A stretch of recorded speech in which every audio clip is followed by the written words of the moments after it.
Muy bien, queridos jóvenes, entonces esta es la sesión 1.1, Introducción al curso de trasfondo bíblico.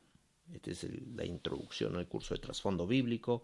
Lo que sea, siempre voy a copiar aquí, he decidido poner el plan de clase, lo que se va a hacer en la clase al inicio, así que más o menos tengo una idea más o menos cómo se va a desarrollar la clase. Y a los que visitan la clase, porque siempre tenemos visitantes que quieren saber cómo está organizada la clase y dónde está el plan de clase, ahí están el plan de clase. Muy bien, vamos a hablar un poco acerca del sílabo. Um, Aquí he puesto dos imágenes, pero voy a ir a lo que está colgado. De aquí no se está muy pequeña la imagen. Voy a colocar quizá lo que está en... Oh, no, quizá sí, así está mejor. Ok. Entonces, trasfondo bíblico. Vamos a leer qué cosa es la sunía. La asignatura de trasfondo bíblico es de naturaleza teórica y pertenece al área curricular de estudios específicos. Tiene el propósito de que el estudiante comprenda el contexto en el cual se desarrolla la historia y el mensaje bíblico. Comprende la época prepatriarcal a la patriarcal, cultura y religión. Eh, Comprende la época prepatriarcal a la patriarcal, cultura y religión en el antiguo cercano oriente y de la nación israelita durante el periodo veterotestamentario y desde la monarquía hasta el mundo greco-romano, el contexto sociopolítico, geográfico, así como los imperios greco y romano y de la nación judía durante el periodo inter y neotestamentario. La competencia principal que pensamos desarrollar en esta asignatura es reconoce y analiza el trasfondo histórico, cultural, político y religioso y geográfico de los hechos bíblicos narrados en el Antiguo Testamento, periodo intertestamentario y del Nuevo Testamento, a la luz de las evidencias arqueológicas e históricas. Entonces, esto es lo que va a ser esta asignatura y esta es la competencia que pensamos desarrollar. Básicamente lo que queremos es que ustedes sean capaces de entender el mundo en el cual fue escrito la palabra de Dios. El mundo en el cual fue escrito la palabra de Dios. El mundo en el cual fue escrito la palabra de Dios es un mundo bastante diferente al nuestro. Tanto cultural, geográfica y históricamente. Es bastante diferente. Entonces vamos a tratar de entender un poco ese mundo y de movernos en ese mundo. Eh, Hay algunas unidades, no voy a ir a través de cada una de las unidades, voy a ir de frente aquí a los aspectos de evaluación. Y como ustedes ven, solamente existe 4 rubros de evaluación. 4 rubros de evaluación y ya están organizados estos rubros de evaluación en el Classroom. Existe 3 unidades. Después de cada unidad va a haber una evaluación y voy a explicar en qué consiste esa evaluación. Unidad 1, unidad 2 y cada una de ellas hay una evaluación luego tenemos el rubro general que va a ser una investigación, como ustedes ya llevaron el curso de investigación, yo mismo les enseñé este curso para hacer monografías. El alumno va a tener que hacer un trabajo monográfico sobre un tópico y esto va a ser el 25% de la nota. Entonces aquí tenemos 4 rubros. Estos 4 rubros son 25% cada uno y suman el 100% de la nota. Ahora, para que ustedes vean un poquito más sobre en qué consiste cada uno de estos rubros, en el Classroom está explicado, vamos a ir al Classroom ahora, en el Classroom está explicado cada uno de estos rubros de manera un poco más detallada. Es decir, por ejemplo, aquí tengo la unidad 1. Si ustedes miran acá. A ver. Voy a hacer de nuevo acá. Si ustedes ven la unidad 1. Aquí está la unidad 1. Ya tiene en la unidad 1. Ya tenemos... perdón, un momentito. Ok, entonces decíamos que aquí en el Classroom ya tenemos todo organizado. Un momento. En el Classroom ya tenemos todo organizado. Y aquí tenemos la unidad 1. Y ustedes ya tienen la unidad 1. Ya tienen respectivo examen. Aquí ya dice, ya está el examen. Si ustedes quieren saber en qué consiste el examen de la unidad 1, ahí está el examen ya. Y en el examen tienen incluso una rúbrica que vamos a explicar. Entonces, cada clase se va a añadir en la unidad 1, se va a añadir de manera consecutiva con sus materiales respectivos. Entonces, la unidad 1.1, aquí está lo que estamos hablando hoy día. Aquí van a tener el PowerPoint, aquí está el sílabo. En la clase de hoy también vamos a ver cuál es el canal del profesor. Como ustedes saben, yo trabajo con YouTube. Y entonces aquí está mi canal de YouTube. En el canal de YouTube que tenemos aquí, ya hay un video. Ya hay un video de 47 minutos. ¿Ah? ¿Qué les parece? Entonces, esta es una pequeña introducción a lo que es el tema de hoy. Y tenemos esto en la clase de hoy, este canal de YouTube. No sé, es una propaganda, pero suscríbase a mi canal. También está el link de WhatsApp para que ustedes puedan, si alguno no se añadió al grupo de WhatsApp, ahí tienen el grupo, el link, solamente le hacen clic y ya se añadieron al grupo de WhatsApp. ¿Ok? Así que no necesitan que yo los añada, que me den su número telefónico ni nada por el estilo. Solamente le hacen clic al link y ya se añadieron al grupo de WhatsApp. ¿Ok? Entonces tienen ahí los links. Si alguien quiere compartir con algún amigo que está en la clase pero no sabe cómo entrar al Classroom, aquí está el link de invitación del Classroom también. Ahora Google ha mejorado su plataforma y tiene el código de la clase, pero también nos está proveyendo un link de invitación. Y en este link de invitación, uno copia el link, lo puede compartir con la gente y ellos al hacer clic se añaden a la clase. Entonces, aquí está el link de invitación. Tenemos el link de invitación para la clase de Classroom, al canal de YouTube y el grupo de WhatsApp. ¿Ok? Entonces, hemos hablado un poquito acerca del sílabo. Aquí está el sílabo. Y hemos dicho que cada unidad va a tener una evaluación. Entonces ahora voy a explicar, por ejemplo, la unidad 1. Aquí está la unidad 1. Tiene su evaluación. Y si le hago clic en la unidad 1, aquí me va a decir, está en inglés, les quiero decir que su profesor les va a ayudar. Ok, your teacher is going to help you. Su profesor les va a ayudar a que puedan aprender inglés. ¿Qué piensan? What do you think about it? ¿Qué piensan? ¿Creen que sería importante que su profesor les ayude con el inglés un poquito? Pongan en los comentarios en el Google Meet qué les parece esa idea. ¿Ok? Muy bien. Entonces, su examen está explicado en inglés. ¿Ok?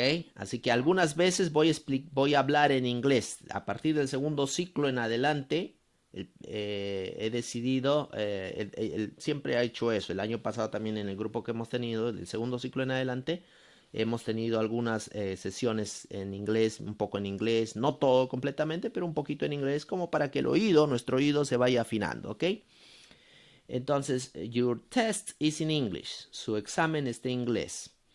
Y está en inglés, pero no tienen que escribirlo en inglés. ¿Ok? It is in English, but you don't have to write in English. ¿Ok? Entonces está aquí. Y dice lo siguiente, ¿no? Choose one of the following questions and answer it with an essay with 3 pages with the least 3 bibliographic reference. Ok, dice, y aquí está traducido. Elige una de las siguientes preguntas y respóndela con un ensayo de 3 páginas con al menos 3 referencias bibliográficas. Aquí está. Entonces hay 7 preguntas. Ustedes tienen que elegir una de ellas. ¿Ok? Elijan una de estas preguntas. Pueden elegir cualquiera de las preguntas. Y escribir un ensayo. ¿Ok? Tienen que escribir un ensayo. Y ahora aquí viene el asunto. Ninguna de estas preguntas, any of those questions, ninguna de ellas, es de una clase, no es un examen de conocimiento. Esto no es un examen de conocimiento. O sea, si alguien me dice, pastor, yo tengo que estudiar para el examen. No, esto no es un examen del conocimiento, es un examen de profundización del conocimiento. Yo no creo en los exámenes cognitivos, ¿ok? Tengo cero confianza en los exámenes cognitivos. Este es un examen de profundización de conocimiento y de investigación. En otras palabras, todo lo que estamos haciendo ahorita en esta clase y las próximas clases les va a ayudar a responder una de estas 7 preguntas, ¿ok? Eso es lo que va a hacer esta clase y todas las clases. Les vamos a ayudar, darles algunas pistas, no completas, pero algunas pistas para que ustedes puedan responder estas preguntas. No tienen que responder todas, una de ellas. Entonces, la razón por la cual tú vas a asistir a clase es para tener la información que te va a ayudar a responder el examen que viene al final de la unidad. ¿Ok? ¿Alguna pregunta en este punto? A ver, quiero escuchar sus preguntas. Pastor, ¿nos podría traducir qué dice cada pregunta? Sí, sí, no hay problema. Eh, eh, eh, vamos a ir trabajando poco a poco, más y más. Ustedes se van a ir acostumbrando. El año pasado, cuando tuve este curso al inicio, mis alumnos tuvieron muchas dificultades con el inglés. Es entendible. Pero después, poco a poco, empezaron a leer y fueron más fácil de entender hasta que al final ya no se les hizo problema leer el inglés. Ese es mi objetivo. Mi objetivo es que ustedes poco a poco vayan viendo esta palabra tantas veces, lo van a ver tantas veces que ya va a resultar familiar con ustedes. Entonces vamos a leer aquí. ¿Qué dice? Discuss the relation between history, archaeology and prehistory. ¿Qué dice ahí? Discute la relación entre historia, arqueología y prehistoria. Esa es la primera pregunta. La segunda pregunta es, why Sargon's mask is missing one eye? ¿Por qué la máscara de Sargón le está faltando un ojo? Es una pregunta también. La tercera pregunta, why the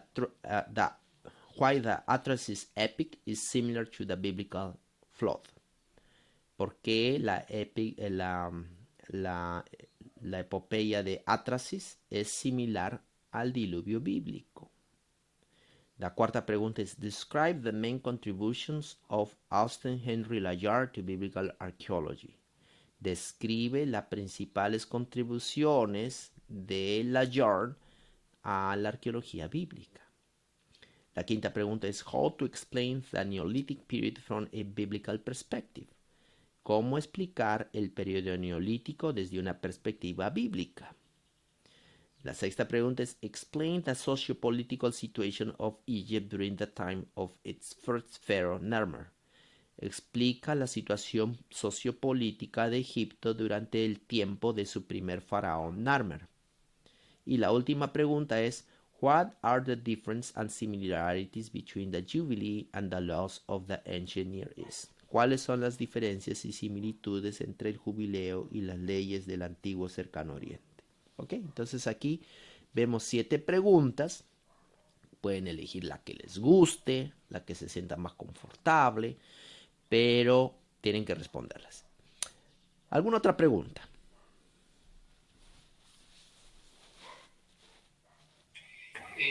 Pastor, lo vamos a hacer en un ensayo, ¿verdad? De 3 páginas. Sí. Las 3 páginas solo son todo lo que es información, el cuerpo del ensayo. Así es. Así es. Ya, y igualito en el formato Turabian es la introducción, conclusión, bibliografía, todo ello. Sí, como ustedes ya llevaron conmigo el curso de Introducción a la Investigación, los conceptos de un párrafo de 3x5, ¿no es cierto? Ese concepto no vamos a perder, vamos a trabajar en ese concepto. Muchas de nuestras sesiones de clase van a ser utilizando ese concepto de un párrafo 3x5. Y también esa forma de un ensayo justamente sigue ese formato, ¿no? Introducción, cuerpo y conclusión. tiene que tener esa estructura. Si alguno no sabe, dígame, porque hemos grabado ya esa clase en el ciclo anterior sobre cómo desarrollar un párrafo de 3x5 y cómo se puede hacer escribir eso. Entonces, así tiene que estar estructurado ese ensayo. ¿Ok? ¿Otra pregunta?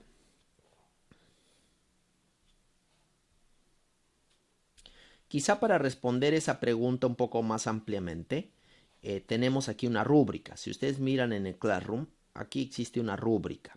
Y la rúbrica es la que nos señala cómo es exactamente, qué es lo que yo les pido exactamente para este examen. Cómo van a ganar sus puntos. Hay 4 criterios. Si ustedes hacen clic ahí, y ahí les va a explicar exactamente cómo van a ganar sus puntos. Así que si mira la rúbrica, esta misma rúbrica, les quiero decir que es la rúbrica que va a guiar todo en este curso. Es la misma rúbrica con ciertas adaptaciones a cada tarea. Así que familiarícense con esta rúbrica. Porque en esta rúbrica dice, por ejemplo, que hay 4 cosas que yo voy a evaluar en el trabajo, en los ensayos. Uno es contenido, ortografía y redacción, recursos bibliográficos y formato académico estilo Turabian. Son 4 rubros. Cada uno de estos rubros tiene su puntaje. El contenido tiene 8 puntos. La ortografía y redacción tiene 4 puntos. Los recursos bibliográficos, 4 puntos. El formato y estilo Turabian, otros 4 puntos. Entonces, vamos a ver, por ejemplo, el asunto del contenido. En el contenido, si tú quieres tener 8 puntos, excelente argumentación, el trabajo presenta una argumentación lógica, ordenada y precisa. Para que tengas 8 puntos, esto tiene que tener tu trabajo. Ya ustedes saben a qué me refiero con una argumentación lógica y ordenada. Estamos hablando de lo que habíamos hablado en el curso de investigación, 3x5, el párrafo 3x5, y eso reflejado en la estructura en todo lo que tú escribes, ¿no? Introducción, cuerpo y conclusión, tiene que tener pies y cabeza. Luego, si quieres tener 5 puntos, vas a tener un argumento bueno, quiere decir el trabajo presenta una argumentación entendible, se puede entender lo que escribes, pero presenta varios errores de precisión, es decir, no está muy bien, no está muy bien explicado, ¿no? Hay ciertos errores de imprecisión. Y el argumento débil es cuando el trabajo presenta 3 puntos, presenta muchos errores de argumentación o débiles, ¿no? Y son débiles esos argumentos. Entonces, dependiendo de cuánto puntaje quieras ganar, esto es más o menos lo que te voy a calificar. Cuando yo te califico, vas a ver cuánto puntaje recibiste en cada uno de estos. Y los que han trabajado conmigo, como ustedes han trabajado conmigo en el curso pasado, ya saben que esta es la forma como yo califico en sus monografías. Ustedes han visto la rúbrica, cómo les califiqué en sus monografías. Esto es exactamente la forma como yo hago, ¿no? Trabajo. Luego, la ortografía y redacción. La redacción del trabajo presenta una buena ortografía o redacción. 4 puntos si es una excelente redacción. Una buena redacción, 2 puntos. Y si es una mala redacción, 1 punto. ¿Qué significa una excelente redacción? El trabajo tiene una redacción y ortografía muy buena. Los errores son mínimos. Una buena redacción es el trabajo presenta una buena redacción y una ortografía y ortografía. Sin embargo, hay varios errores. Hay varios errores y por eso te he puesto 2 puntos. Una mala redacción es que el trabajo presenta una pésima redacción y ortografía. Los errores son abundantes. Entonces ahí ya sabes cuánto punto te voy a dar por tu trabajo dependiendo en tu ortografía y redacción. Con respecto a los recursos bibliográficos, también hay 3 niveles. Investigación extensiva, buena investigación y investigación básica. ¿Qué significa investigación extensiva? El trabajo demuestra para ensayo, para el ensayo es el trabajo demuestra una investigación extensiva sobre el tópico con al menos 3 o más referencias bibliográficas provenientes de fuentes académicamente confiables. Como ustedes ya han llevado investigación, saben qué quiero decir cuando hablo de fuentes académicamente confiables. Si me ponen de YouTube, lo que vieron en YouTube o en Facebook, o bueno, en YouTube algunos canales podrían ser considerados fuentes académicas, pero si ponen de Facebook o si ponen una página de un blog personal de alguien, esos no son fuentes confiables, académicamente confiables. Entonces, ya ustedes saben diferenciar entre qué tipo de fuentes confiables, qué son fuentes confiables y qué no son fuentes, qué son fuentes no confiables. Luego, si el trabajo demuestra una moderada investigación sobre el tópico con al menos 2 referencias bibliográficas provenientes de fuentes confiables, usted gana 2 puntos. Y si el trabajo tiene una referencia bibliográfica, tiene 1 punto. Entonces ya ven ustedes también cuánto pueden ganar. Ahora, con respecto al estilo Turabian, también existen 3 niveles. Turabian excelente, bueno y básico. Excelente es que sigue todos los lineamientos del Turabian con muy pocos errores. Bueno es que sigue los lineamientos pero presenta varios errores. Ahí tienes 2 puntos. Y básico es que el trabajo no sigue los lineamientos del estilo Turabian y presenta varios errores. Hay muchos errores. ¿Y qué quieren saber qué cosa es el estilo Turabian? Bueno, eso ya hemos respondido en el primer semestre, pero por si acaso, aquí debajo de materiales, he colocado algunos materiales que ustedes necesitan tener. Por ejemplo, aquí está el sílabo, ahí está el sílabo para que ustedes lo revisen. Están los links de los trabajos grupales. Ustedes saben que a veces hacemos trabajos grupales, nos dividimos en grupos. Acá hay 5 grupos y están los links preparados para los 5 grupos. El link del canal de YouTube del profesor está aquí, así que para que no siempre me estén preguntando dónde encuentro los videos, aquí están. El link del canal del YouTube del profesor está ahí están todos los videos. Y también es formato Turabian, el manual del doctor Edgar Horna está aquí para que ustedes puedan revisarlo y saber a qué me refiero con manual Turabian, está acá. ¿Ok? Muy bien. Entonces, ¿alguna pregunta en este punto? Hemos hablado del ensayo de la unidad 1. ¿Alguna pregunta?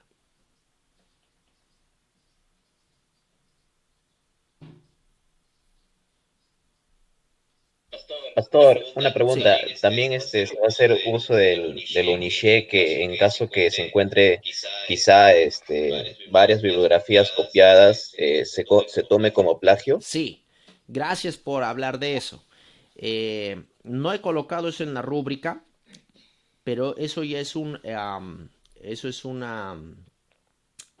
quizá es muy bueno lo que tú me estás diciendo.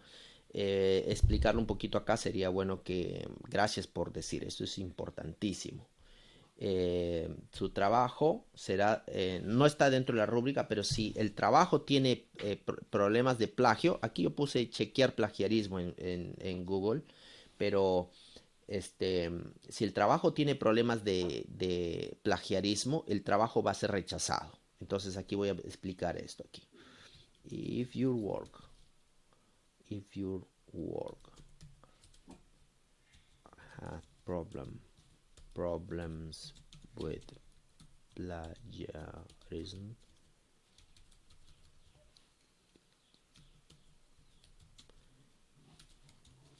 you, you will lose all your points. Si tu trabajo tiene problemas con plagiarismo, vas a perder todos tus puntos. Eso voy a escribirlo también en español porque es muy importante. Nota. Ah, no. Muy importante. Ah, si tu trabajo tiene problemas con plagio académico, perderás todos tus puntos. ¿Ok? Pastor, pero sí al menos 3 párrafos, como mínimo, como usted comentó, que podemos colocar de los libros, sea revista, ¿verdad? Sí, como ustedes saben, existe, siempre les menciono que ustedes pueden hacer citas eh, se puede hacer una cita en bloque, eso se puede hacer, diciendo de dónde sacaste esa cita en bloque. Sin embargo, todo el trabajo no puede ser cita en bloque, ¿no es cierto? Eso es lo que hay que cuidar. Entonces, para un ensayo, cada trabajo el profesor te va a decir más o menos cuántas citas en bloque. Algunas veces los profesores ni siquiera hablan de cuántas citas en bloque. Yo sí. Particularmente les digo que para este trabajo de ensayo solamente les puedo tolerar una cita en bloque para el ensayo. Para el ensayo. Porque el ensayo solo es un trabajo corto de solamente 3 páginas. Entonces, aquí les puedo tolerar una cita en bloque, ¿ok? En un trabajo de ensayo. Ahora, si ustedes miran, aquí hay un trabajo de investigación que es el que tienen que realizar todo el semestre. Y aquí en el trabajo de investigación que se tiene que realizar todo el semestre, hay una pregunta y es ¿cuál es el tópico que van a investigar? ¿No es cierto? Y ustedes tienen que responder esta pregunta. Hay que responder a la pregunta y le hacen clic ahí y van a responder a la pregunta para saber, hay algunas alternativas. Oh, me salí de aquí. Aquí está. Ahí respondan, hay 7 temas, elijan uno de los temas y con ese tema podemos, ustedes van a investigar ese tema. Y ahí es donde ustedes tienen que hacer una monografía. Un momentito, parece que hay algún alumno que necesita ayuda. Un segundo. Una pregunta, ese trabajo de investigación es para el final del semestre, El ¿cierto? trabajo de investigación tiene una fecha y está aquí, ya está en el Classroom la fecha. Como ustedes saben, en Classroom van a encontrar las fechas y aquí dice para el 14. No, esto está mal la fecha. 14 de septiembre, no, esto es 2 semanas. Ya, Esto pastor. no es 14, es 14 de noviembre. Déjenme revisar un momentito. De noviembre, tal vez de diciembre. Ok, entonces el trabajo de investigación es para el 16 de noviembre. Aquí está el trabajo de investigación. Pueden elegir cualquiera de estos temas. Y si ustedes quieren ver, por ejemplo, cómo es que ustedes tienen que hacer este trabajo de investigación, hagan clic en artículo. Se tiene que hacer un artículo, es un artículo. No es al estilo de la monografía. En las monografías tenemos introducción, tabla de contenido, todo eso, ¿no es cierto? Ya, aquí no les estoy pidiendo todo eso, solamente les estoy pidiendo un artículo, ¿no? Un artículo. Y vamos a ir hablando de esto en el transcurso del semestre. Es como si fuera un ensayo largo, ¿no? Dice, el alumno hace un ensayo sobre un tópico escogido con el docente. El informe final debe contener no menos de 8 y no más de 10 páginas. O sea, entre 8 a 10 páginas.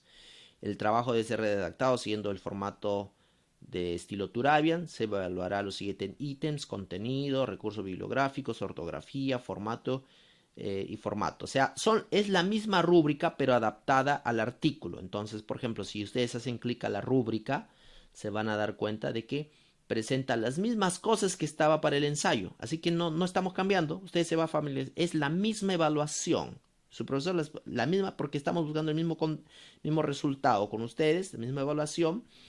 Entonces, Profesor, es un ensayo, no una monografía, sí, ¿cierto? es un ensayo. Y en este ensayo, como estamos diciendo, debe tener entre 8 a 10 páginas. Eh, Debe tener en la parte de bibliografía, aquí es donde cambia. En la parte de bibliografía. ¿Por qué?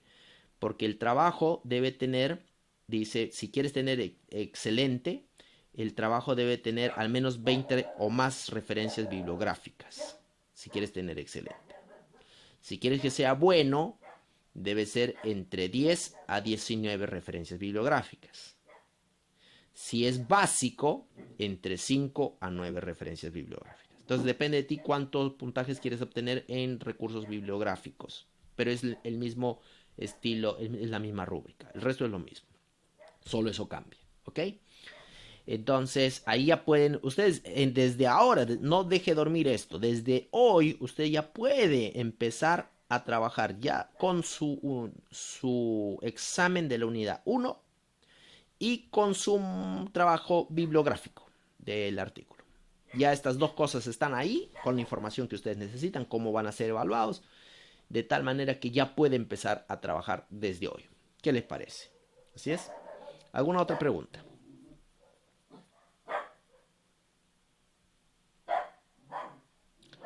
Muy bien, parece que las cosas están muy claras. ahora vamos a ir al siguiente punto.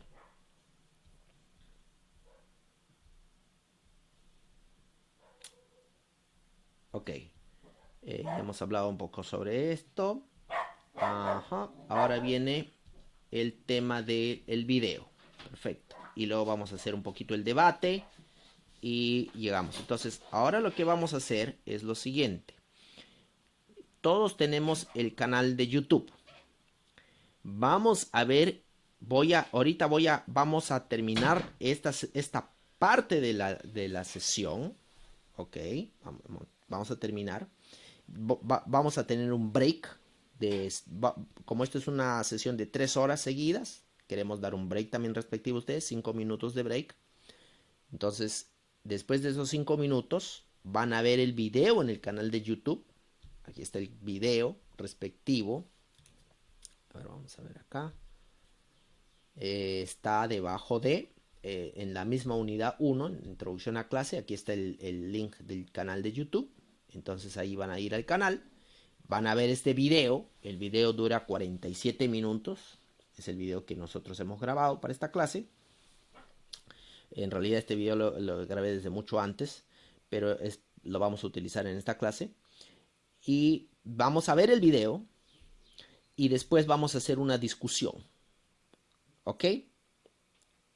Entonces, la hora cuando vamos a volver son 47 minutos que dura el video, más 5 minutos de receso, sería 52. Entonces vamos a tener 52 minutos. Ahorita son las 8:29. Vamos a volver a las 9:20. 9:20 debemos estar conectándonos ya. 9:22 vamos a empezar vamos a continuar la clase. ¿Ok? ¿Estamos bien? Vamos a ver el video de YouTube de usted, Sí, pastor. así es. Entonces, 9:22 continuamos la clase. 9:22 nos estamos comenzando para hacer una discusión. Vamos a discutir, vamos a debatir un poquito algunos conceptos que están en el video y algunos conceptos que también queremos introducir en esta clase. ¿Ok? Entonces, ¿alguna pregunta antes de retirarnos? O sea, pastor, ahorita vamos a ver el video. Ahorita vamos a ver el video. En este momento vamos a ver el video y lo vamos a ver hasta las 9:22. ¿Está bien? Sí, pastor. Listo. Ok. Entonces nos desconectamos. Era una historia de una familia alemana que sufrió mucho. Y eso me pareció interesante escuchar sobre Hassel, el apellido alemán. Ujú. Sí, la familia Hassel. Gerald Hassel, el doctor que dirigió el decano de la facultad de Andrews University. Sí. Y, bueno, interesante. Entonces, bueno, yo quería decirles que mientras el resto del grupo se añade, aquí tengo 2 recursos que podrían... recién he comenzado estos 2 recursos, a crear estos 2 recursos. Uno es un blog, es michaelorellanamen.blogspot.com, donde voy a estar posteando algunas cosas de arqueología bíblica.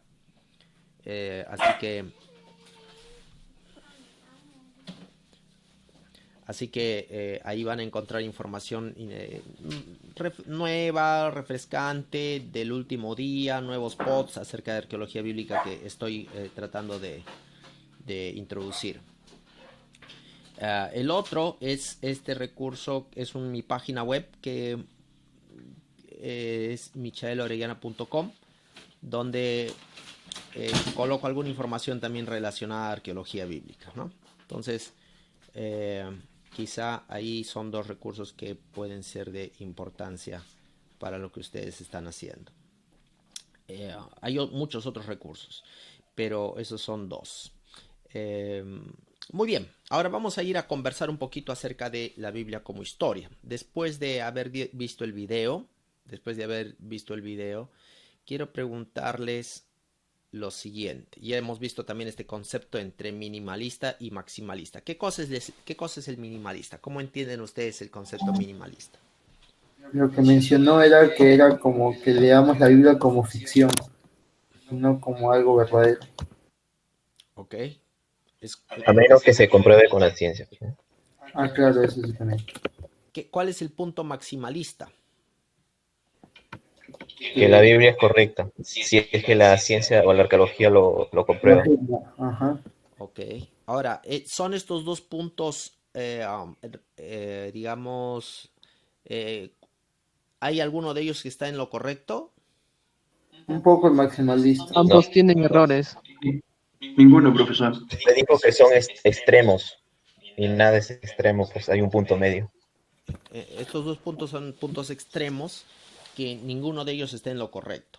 Ambos de ellos sujetan a la Biblia a la evidencia arqueológica. El primero de ellos, en el punto minimalista, la evidencia arqueológica está más arriba de la Biblia, mucho más arriba de la Biblia. La Biblia es una ficción completa y solamente lo que es arqueología es verdadero.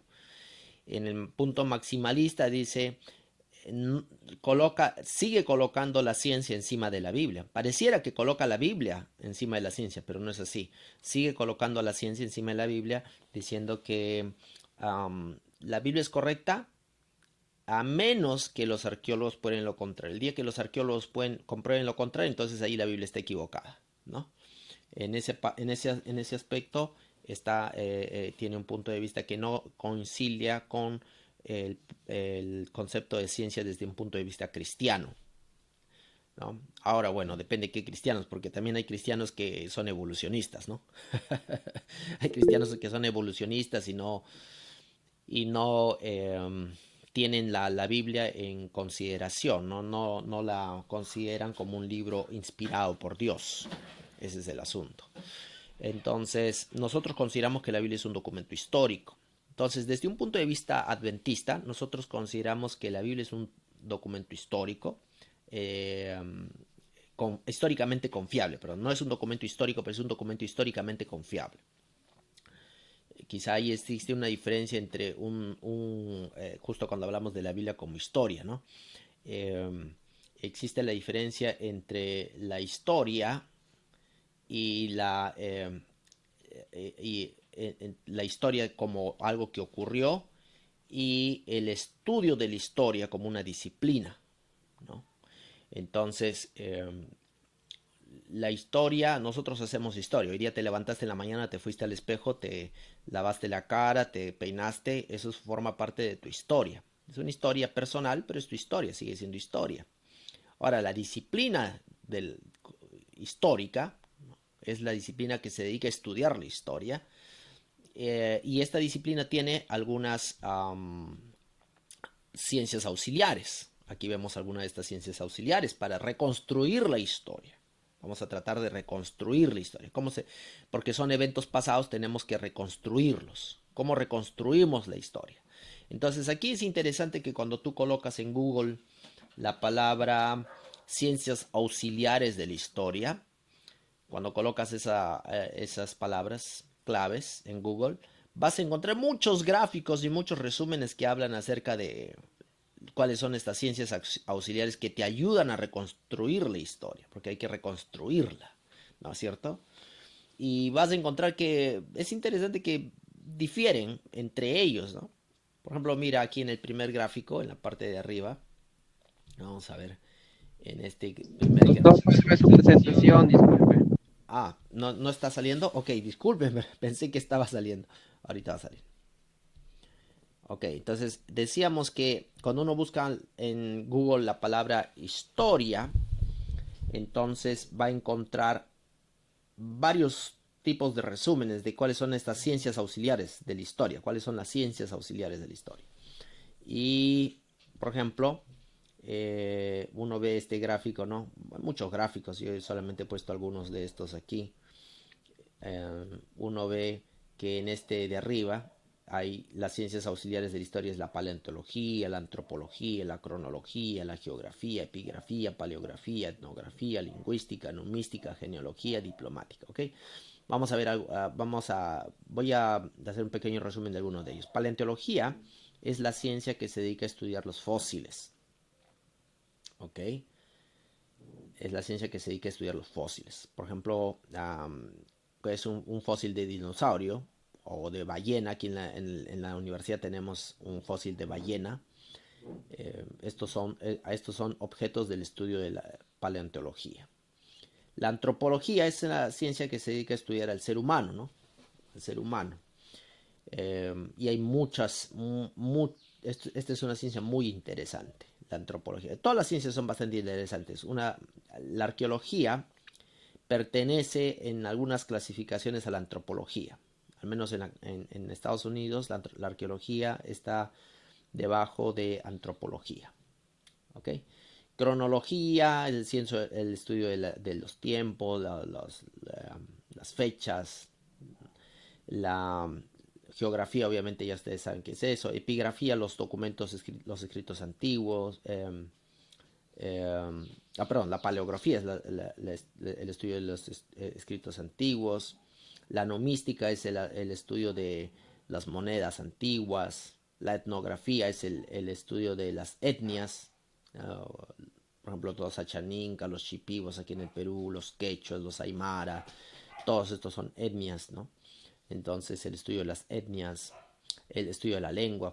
Todo esto es una especie de clasificación desde este punto de vista, pero leamos lo que está abajo. Por ejemplo, aquí hay otras ciencias auxiliares. Aquí se habla de lingüística, geografía, antropología, cronología, nomística, etnografía, paleontología, arqueología. Aquí se pone la arqueología y no se pone antropología. Interesante, ¿no? En esta clasificación se pone arqueología y no se pone antropología. Es por ese asunto de si la antropología y la arqueología, cuál es la relación entre los dos, ¿no?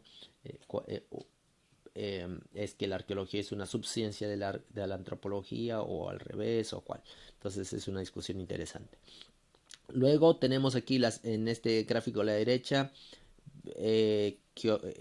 tenemos geografía, cronología, lingüística, geología, biología, arqueología, etnología, antropología, química, física, matemáticas, economía. ¿Cuáles de estas ciencias no son mencionadas en ninguna de las anteriores clasificaciones? Matemática, física, química. Ajá. Interesante. Biología también podría ser. Inter Vida. Interesante. Entonces, ¿por qué les presento diferentes clasificaciones? Porque en realidad todas las ciencias te pueden ayudar a reconstruir la historia. Ahora, aquí son algunas de las ciencias principales, las que más se utilizan frecuentemente. Los historiadores frecuentemente utilizan estas como las más frecuentes, pero no quiere decir que son las únicas que pueden ayudarnos a reconstruir la historia. En realidad, este gráfico de la derecha me gusta mucho porque considera también las ciencias duras, como la física, matemáticas, como a ciencias auxiliares para reconstruir la historia. Así que todas las ciencias pueden ayudarnos a reconstruir la historia. Y ahí viene entonces la pregunta, ¿qué cosa es historia? A ver, quiero escuchar algunas opiniones. ¿Qué cosa es historia? Todo lo que pasa. Todo lo que ocurre. Ok. El pasado, profesor. Entonces, el pasado. Ok. El pasado. Ok. Todo lo que ocurrió. El presente. ¿El presente también es historia? Ok. Vamos a colocarla acá. Ok. Oh, no está escribiendo mi lápiz, no sé por qué. Lo que estamos viviendo va a pasar a la historia, pastor. Ya, tú estás filosofando, ¿no es cierto? Ok.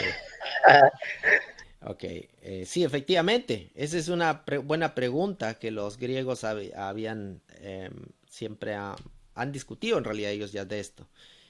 Lo que es presente llega a ser pasado, ¿no es cierto? Ok. Entonces podemos hablar de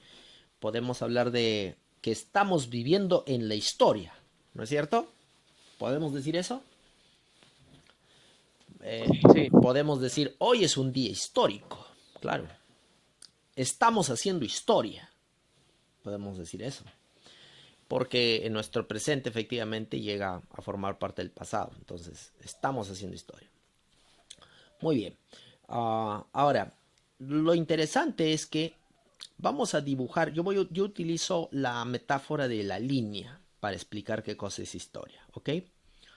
Mira, esta es una línea. Esto es la historia. Es una línea. Es una línea que sigue escribiéndose cada día, cada segundo, cada minuto que pasa. Se escribe cada minuto, cada día, va avanzando y nunca deja de avanzar. Es una línea continua, ¿ok? ¿Ok?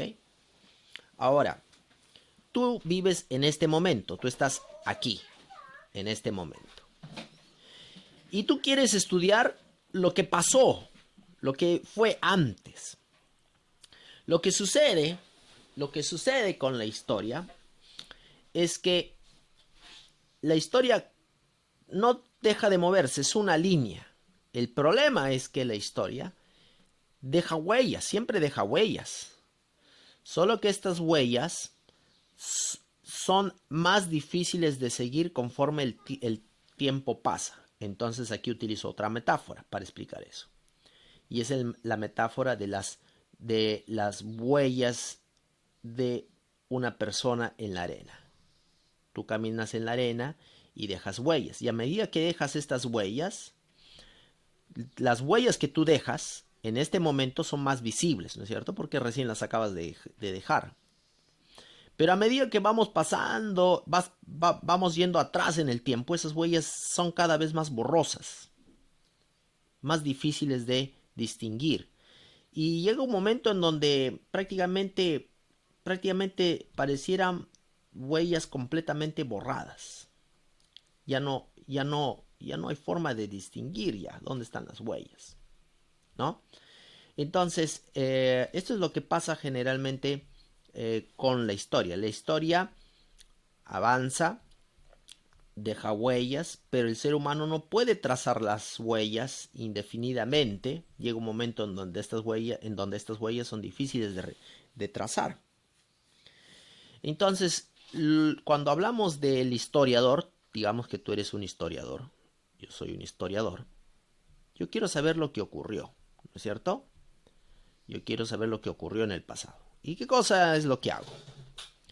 Lo que hago es, yo me convierto en un analista de huellas. Eso es lo que soy. Yo soy un analista de las huellas. La historia misma no la tengo. La historia misma no la tengo. La historia ya ocurrió, ya pasó. Lo que dejan son huellas. Y lo que yo estudio son a las huellas de la historia que ocurrió. Yo analizo estas huellas. ¿No es cierto? Ahora, y aquí viene la pregunta. Yo quiero hacerles una pregunta. ¿Todo hecho histórico deja huellas?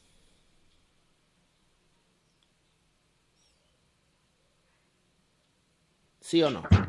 Como pastor de nuevo, por favor. Todo hecho histórico deja huellas. Depende, pastor. Pienso que Sí, pastor.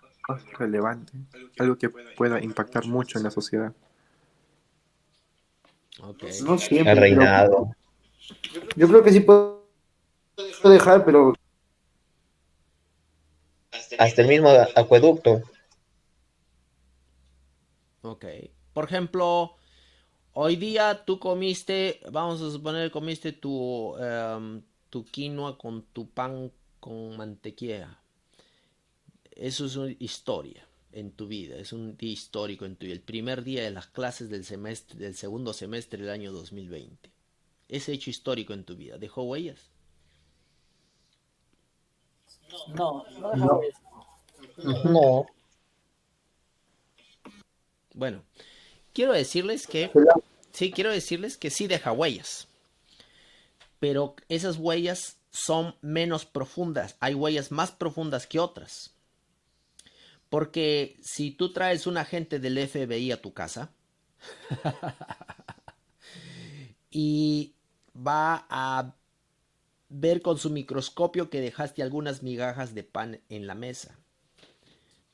Va a ver el plato que está en el lavadero con restos de comida. Entonces él puede reconstruir lo que ocurrió. Él puede decir, o él va a analizar a las huellas de la historia y va a decir, nuestro amigo Juan comió su quinoa con pan. Entonces él va a llegar a esas conclusiones basado en el estudio de las huellas que dejó este individuo. El problema es este, que los hechos históricos van a dejar huellas, pero como digo, estas huellas, a medida que pasa el tiempo, se hacen más difíciles de distinguir. Posiblemente si el agente del FBI viene mañana a tu casa y quiere responder esa pregunta, no va a ser posible para él responder esa pregunta porque de repente tú ya lavaste los platos, ya limpiaste la mesa, ya barriste el piso. Vas a borrar las huellas. ¿No es cierto? Entonces ahí viene el asunto. La decadencia de las huellas es un problema. La decadencia. Las huellas decaen, se borran, se tornan más difíciles de distinguir conforme pasa el tiempo, y hay algunos eventos históricos que dejan menos huellas visibles que otros. ¿Ok? Por ejemplo, tú tomando tu desayuno dejas migajas, pero si un coche bomba deja más huellas. Profesor, como el Arca de la Alianza. Entonces ahorita no sabemos dónde está el Arca de la Alianza, ¿no? De repente eso es lo que quieres decir. Entonces hay eventos históricos que dejan menos huellas que otros que dejan más huellas. Por ejemplo, ustedes han visto la explosión que hubo el otro día en el Líbano, ¿no? Esa explosión que hubo en la ciudad del Líbano. Habían estado almacenando, me parece, un producto químico irresponsablemente, y explotó y dañó toda la ciudad. Ese evento histórico dejó tremendas huellas que van a ser visibles por muchos años. Por más que el gobierno invierta mucho dinero en tratar de recobrar todo, va a haber huellas y van a seguir habiendo cicatrices. Entonces, hay cicatrices que son más visibles que otras. Hay heridas que nos hacemos y se curan a los 2 días, un día ya está curado, ¿no? Pero hay otras que duran muchos años. Entonces, estas huellas van a durar más años. El historiador, el sueño del historiador, lo que el historiador quisiera, es que todo evento histórico deje huellas indelebles. Que todas las huellas sean fáciles de reconocer. Lamentablemente, eso no ocurre. A medida que va pasando el tiempo, las huellas se van borrando. Y aquí viene un evento histórico que es muy importante. Es el diluvio. Porque el diluvio, aquí vamos a poner diluvio, desde el punto de vista bíblico, ¿ok? Desde el punto de vista bíblico. Porque aquí seguramente en este canal de YouTube va a ingresar alguien que es un historiador de San Marcos o de otra universidad que no tiene la palabra de Dios como fundamento para el estudio de la historia. Entonces para él el diluvio no significa nada. Pero desde el punto de vista bíblico, aquí viene el diluvio. Entonces, antes del diluvio, nosotros sabemos, según la Biblia, los humanos vivían y se multiplicaban. Había una sociedad. Esta sociedad dejó huellas. Claro que dejó huellas. El asunto es que aquí vino un evento mundial, que es el diluvio. ¿Y qué pasó con el diluvio? ¿Qué pasó? Sepultó todo. El diluvio borró todas las huellas. El diluvio borró todas las huellas de la civilización que había antes del diluvio. Los seres humanos que habitaban antes del diluvio destrozó todo. Lo que quedó del diluvio fueron los fósiles. Los fósiles. Estos fósiles, entonces lo que nosotros vemos, estos fósiles en la cadena, en los periodos, ¿no?, que se estudia normalmente, que se le atribuye miles de millones de años según la geología. Esta cadena, según según los científicos creacionistas, esta cadena geológica se puede interpretar de una manera muy sencilla. Bueno, esto es algo que son los restos de animales antediluvianos que fueron enterrados súbitamente por la catástrofe del diluvio. De ahí se habla del catastrofismo, ¿no? La catástrofe del diluvio sepultó. Entonces, ¿de qué tenemos huella? De los seres, ¿no? Lo que es antes del diluvio lo estudiamos con la ciencia de la paleontología. La palabra paleo es antiguo, viejo, ¿no? La paleontología, no voy a escribir completo porque no puedo escribir, pero aquí, la paleontología es antes del diluvio. Con eso estudiamos la ciencia, los restos fósiles que quedaron. Pero después del diluvio, ya los seres humanos empiezan a multiplicar sobre la faz de la tierra otra vez. Los 3 hijos de Noé, Sem, Cam y Jafet, habitan gran parte de Asia y se construye la Torre de Babel, Génesis 10:11, capítulo 10 y 11, se construye la Torre de Babel. Tenemos a Nimrod, el inicio del imperio asirio, babilónico, la cuna Sumer como la cuna de la civilización, etc. Entonces, a partir después del diluvio, nosotros tenemos esta otra ciencia que nos ayuda, y es justamente la arqueología.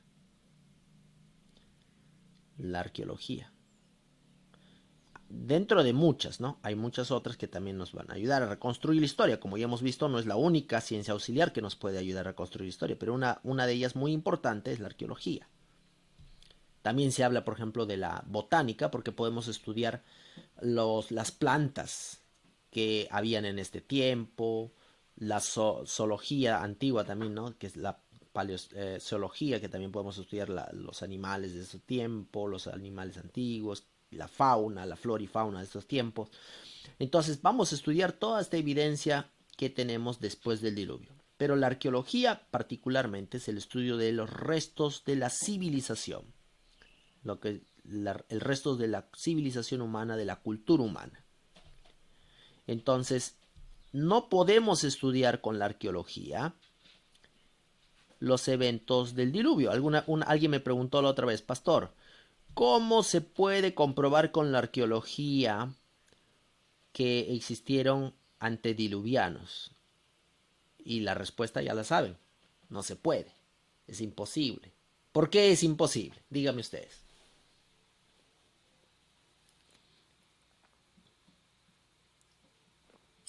Pastor, porque se tiene que dejar. Sí, escucho. Por las huellas. Ajá. Sí, escucha. A ver, alguien más quería opinar, me parece ahí. ¿Por qué más? Por las huellas, ¿qué más? ¿Qué pasó con la...? Sí. Vamos, opinen.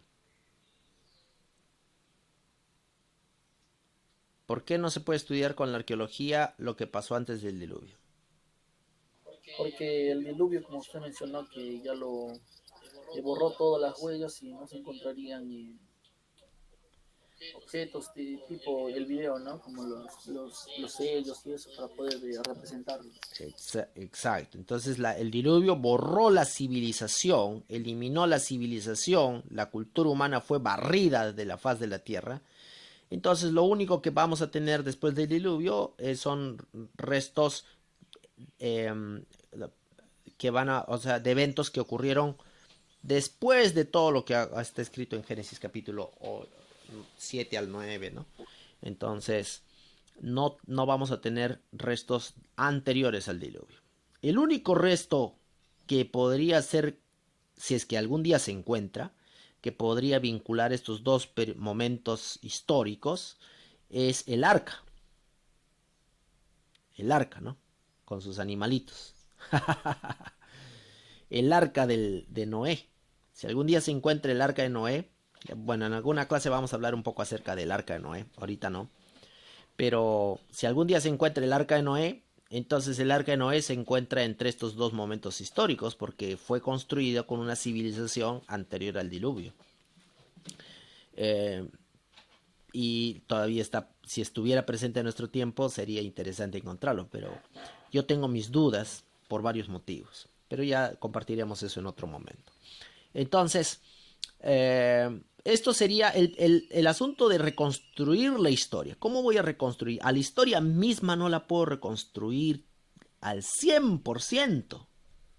No puedo, porque los eventos históricos dejan huellas, algunas veces más profundas, algunas veces menos profundas, y estas huellas se borran conforme pasa el tiempo. Entonces no es posible reconstruir el 100% de la historia, no es posible. Siempre vamos a reconstruir parcialmente la historia desde el punto de vista de un historiador. Él siempre va a tener un acceso parcial a la historia, no completo. Ahora, ¿dónde entran los escritos? Digamos, yo soy como Herodoto, o que escribió, o cualquier otro historiador antiguo, como Flavio Josefo. Voy a escribir los eventos. La escritura es algo muy interesante porque la escritura nos permite tener acceso a estas huellas desde el punto de vista de una persona. Entonces, esta persona que vivió en este momento, él empezó a reconstruir la historia y lo dejó escrito en su librito. ¿No es cierto? Y él también basó su reconstrucción de la historia en huellas que él vio, que él observó, que él visualizó. Entonces su reconstrucción también es parcial, no es completa. También es parcial. Él es también un individuo histórico, también él está dentro de la historia y él tiene acceso a las huellas. Si él vivió mucho tiempo antes, tiene un acceso más inmediato a las huellas que nosotros, obviamente. Pero siempre su acceso sigue siendo parcial. Él no tiene acceso completo. Siempre es parcial porque la huella nunca deja huellas. No, o sea, como hemos estado explicando, las huellas, algunas son más profundas que otras, algunas se van borrando con el tiempo, algunas ya prácticamente han sido borradas. Entonces, este documento histórico es muy importante, pero sigue siendo una reconstrucción histórica parcial. ¿Ok? Ahora, aquí viene el asunto de la Biblia. A ver, vamos a ver que no nos pasemos de él ahora. Estamos bien, estamos bien. La Biblia. ¿Dónde entra la Biblia? Un mensaje en el chat, pastor. ¿Dónde entra la Biblia? Después del diluvio, pastor. Ok. ¿La Biblia es antes o después del diluvio? Después. Ok. La Biblia fue escrita alrededor del año 1500 antes de Cristo. Se empezó a escribir, no se terminó, pero ahí se empezó a escribir para ser más precisos, 1450 o 1445. En algún momento voy a poder comprarme este lapicito para poder escribir bien bonito en mi computadora. Por ahora va a ser así. Ok, 1450, 1445, esta va a ser la fecha alrededor de la cual se empezó a escribir el Pentateuco con Moisés, ¿no? Moisés. Ahora, Moisés, cuando él empezó a escribir la Biblia. El Pentateuco es un documento histórico tal como Herodoto, Flavio Josefo, o es diferente. Es una fuente oral, pastor, porque es una fuente histórica, ¿cierto? Claro, Moisés posiblemente se basó en conversaciones, parte de la información posiblemente él la recogió de fuentes orales, sí. Pero está al mismo nivel de Herodoto, de Flavio Josefo. ¿Qué dicen ustedes?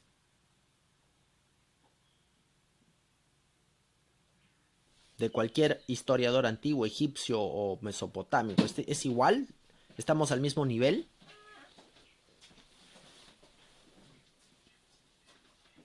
Cristianamente superior, creo, pastor. ¿Qué es lo que hace diferente los documentos de Moisés a los documentos de historiadores antiguos? ¿Qué es lo que hace la diferencia? La revelación y la inspiración con la cual escribió. Ah, aquí viene el asunto. Y es aquí donde vamos a entrar en desacuerdo con muchos de nuestros amigos historiadores que posiblemente van a ver este canal de YouTube. Van a decir, ¿cómo es posible que coloquen el concepto de Dios ahí?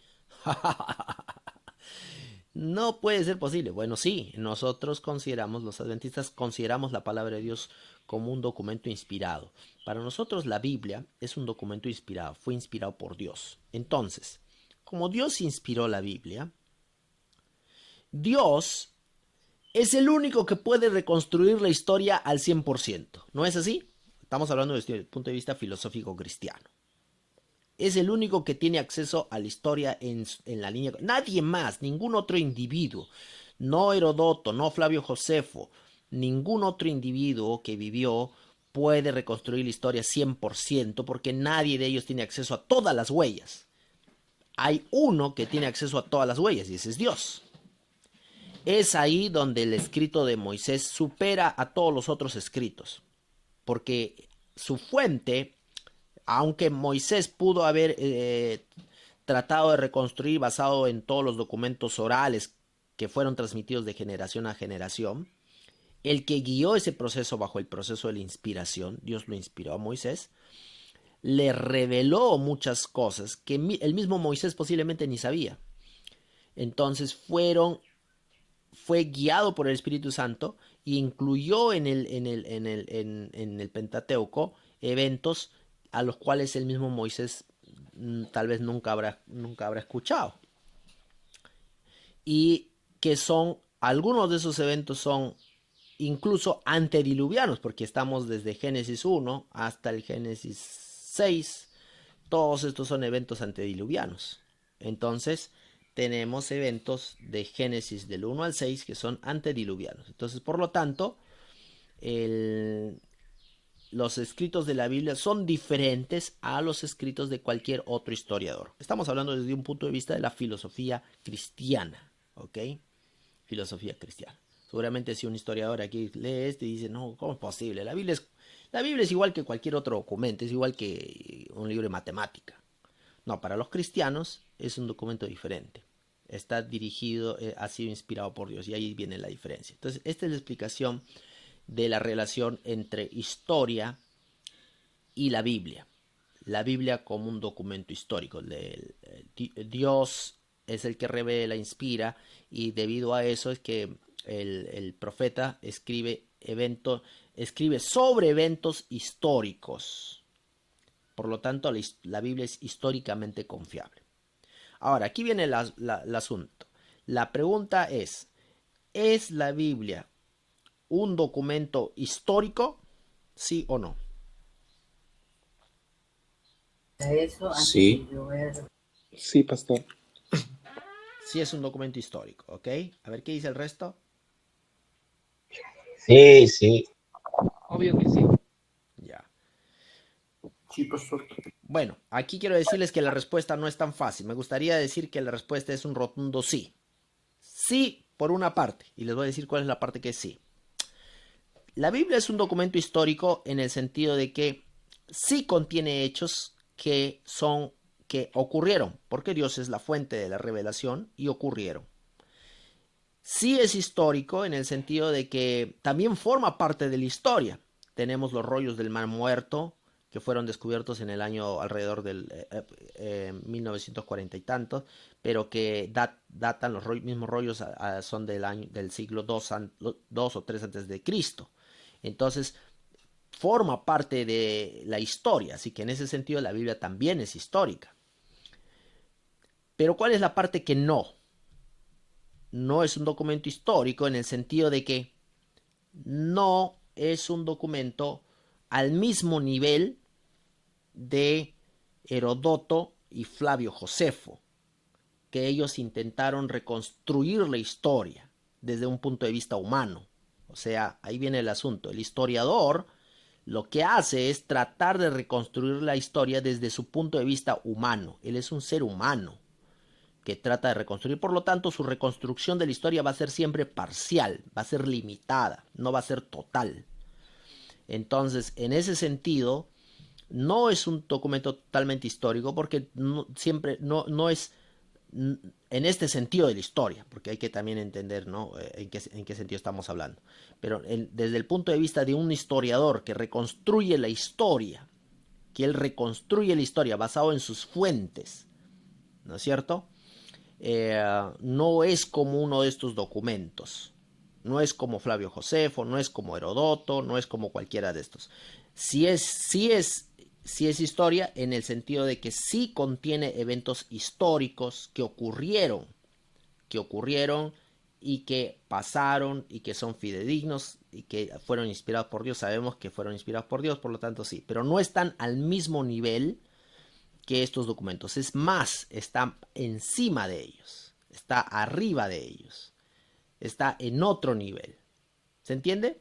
¿Alguna pregunta con respecto a eso?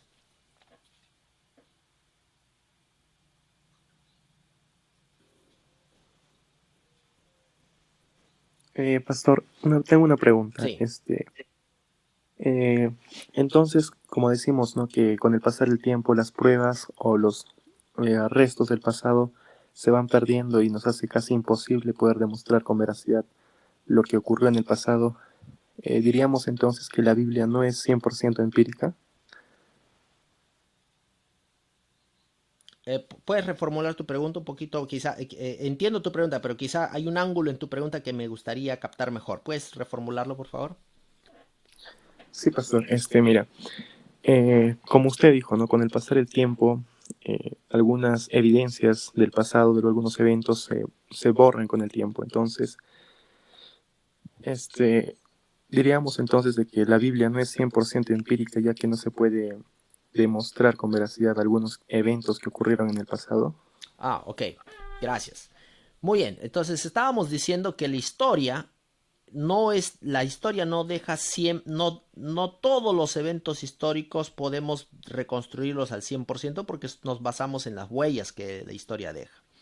Ahora, lo mismo ocurre con la Biblia. Nosotros no podemos comprobar todos los eventos históricos de la Biblia. No podemos comprobarlos.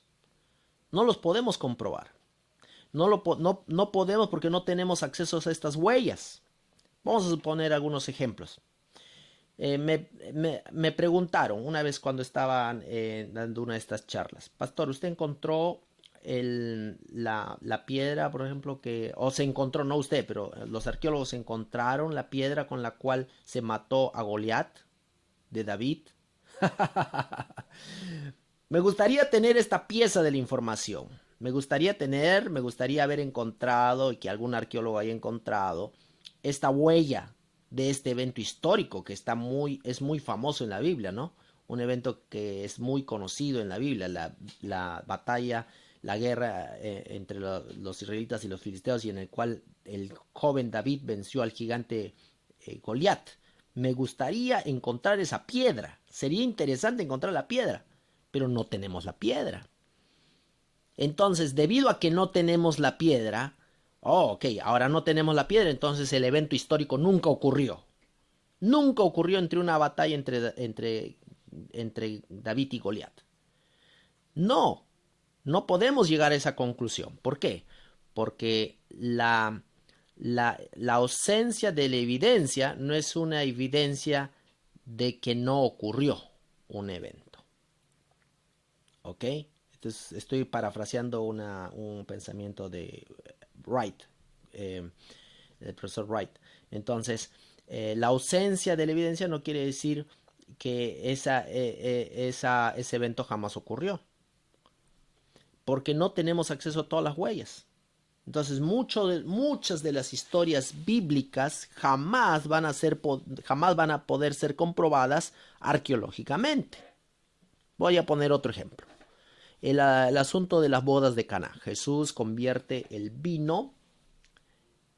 agua en vino, ¿no? No era un vino fermentado. era un vino saludable.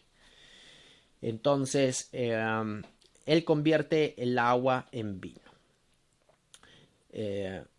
Me gustaría encontrar restos del vino en alguna jarra. Me gustaría encontrar las jarras que Jesús utilizó. Pero no, eso no va a ser posible. No, eso ya es prácticamente imposible de encontrar. Eso ya desapareció. Y por eso, debido a que nosotros no podemos encontrar, podemos decir, oh, por lo tanto, las bodas de Canaán nunca ocurrieron. No podemos llegar a esa conclusión, porque como estamos explicando aquí, no todos los eventos históricos dejan huellas que pueden perdurar los siglos. A veces esas huellas se borran rápidamente, a veces algunas demoran 1 año, 2 años, 3 años, 5 años, algunos segundos y desaparecen las huellas. Así es.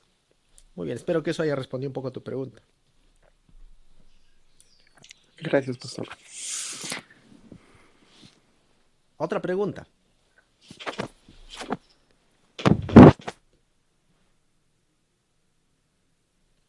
¿Ninguna otra pregunta? Sí. Pastor, ¿se podría decir que también detrás de que no se encuentran huellas de la historia es, digamos, una actividad que realizó Dios, por ejemplo, ¿no? Hay cosas que el hombre quiere encontrar rastros de la existencia de Jesús aquí en la tierra. Hay cosas que no se pueden evidenciar, como el rostro de Jesús, ¿no? Si realmente provino de Galilea, de donde nació. Entonces, en el transcurso de este curso vamos a ver, ¿qué vamos a hacer en el transcurso de este curso? Yo los voy a llevar por las huellas. Mi trabajo como profesor va a ser analizar las huellas, las que tenemos a nuestra disposición, las que quedaron. Yo voy a ir con mi lupa y junto con ustedes vamos a viajar a través del tiempo analizando todas estas huellas. Las más importantes, porque no todas, son tantas. Cada excavación, cada año se descubren muchos más documentos, más huellas del pasado, de manera increíble. De tal manera que podemos cada vez tener una imagen un poco más cercana a la realidad. Pero aún así sigue siendo parcial, no es total. Entonces, mi trabajo como profesor va a ser llevarlos a través de las huellas que tenemos a nuestra disposición.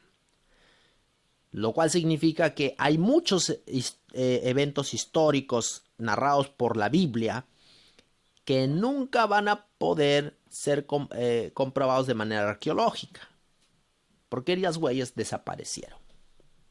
Así es. Muy bien. Entonces, si hay alguna pregunta, puede participar en cualquier momento, ¿ok? Entonces, espero que eso haya explicado un poco la relación entre la Biblia y la historia y la arqueología y también las ciencias auxiliares.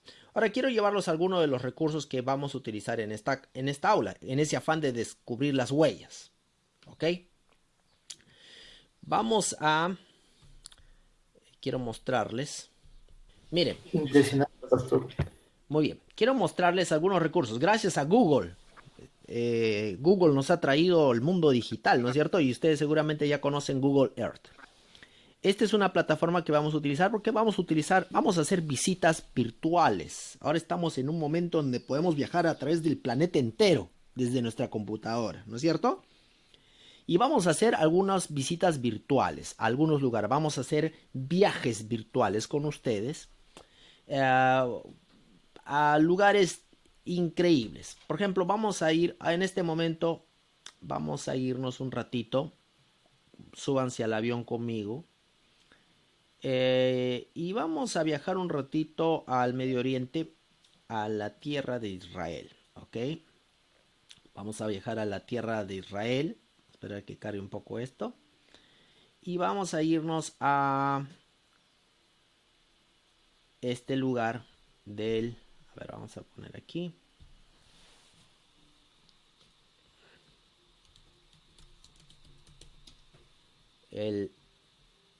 No es en Israel, perdón, es en Egipto.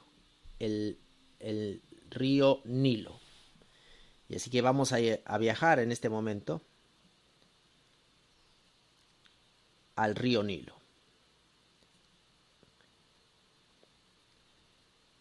Ahí estamos en el delta del Nilo. Y ahora vamos a irnos a caminar un poco más de cerca a alguno de estos lugares. Así que vamos a ver hasta dónde podemos llegar. Vamos a situarnos en este lugar, en este punto. Vamos a ir.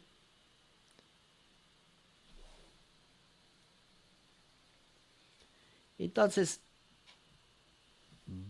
este es un lugar en el delta del Nilo, en donde, como ustedes ven, la gente todavía vive y construye de manera muy similar a como vivimos aquí en Lima, ¿no? Con este tipo de construcciones, con cemento.